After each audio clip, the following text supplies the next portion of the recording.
তো গাইস চলে এসেছি। কালকে আমাকে একজন কমেন্ট করেছিল যে শাড়ি পরে আসতে, তো আজকে শাড়ি পরেই এসেছি। শাড়ি পরে লাইভে আসিনি, শাড়ি পরে ভিডিও করছি।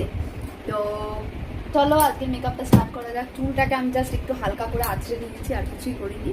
আর চলো মেকআপ করা যাক। মেকআপ মানে আমার তো মেকআপ মানে কিছুই না, আমার মেকআপ মানে শুধু এই যে কুইন্সের প্রোডাক্ট। আমার মেকআপ মানেই এটা। আমি কোনো মেকআপ করি না, সেটা জানো, কারণ আমি মেকআপ করতে অত মেকআপ লাভার না। আর আমি মেকআপ করলে পরে কোনো বলে তোকে ভালো লাগে না। এই যে এতটুকু পরিমাণ নিয়ে নিলাম। আমি মেকআপে না, আমি ওই আই শ্যাডো কিনে রেখেছি, কিন্তু কি আমার করা হয় না, মানে মেকআপ করা হয় না ওইভাবে। তো চলো এটাই লাগাই। বললাম যে মামি শাশুড়ির বাড়িতে যাব।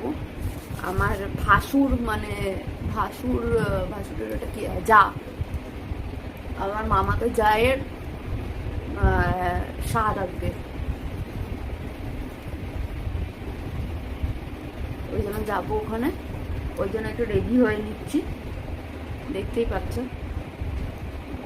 কিছুই রেডি হচ্ছি না, খালি একটুখানি যেরকম রোজ সাজি সেরকম সাজবো, আর কিছু সাজবো না। রাত্রেবেলা দেখি, রাত্রেবেলা নিমন্ত্রণ আছে, রাত্রেবেলা দেখি তখন সাজবো।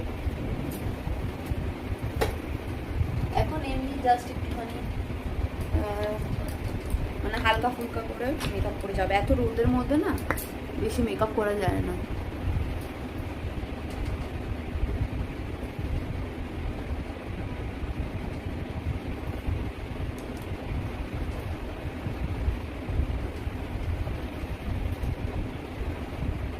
আমার আইব্রোসটা এঁকে নিলাম, এটা তো তোলাই হয়নি এখনো পর্যন্ত।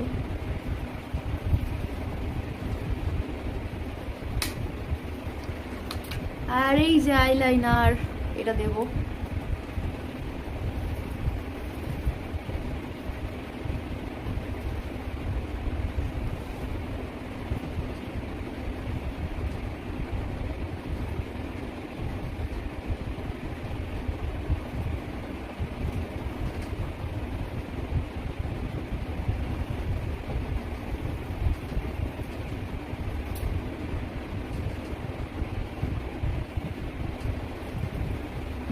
ঠিক আছে, আমি বেশি আইলাইনার দেওয়া পছন্দ করি না।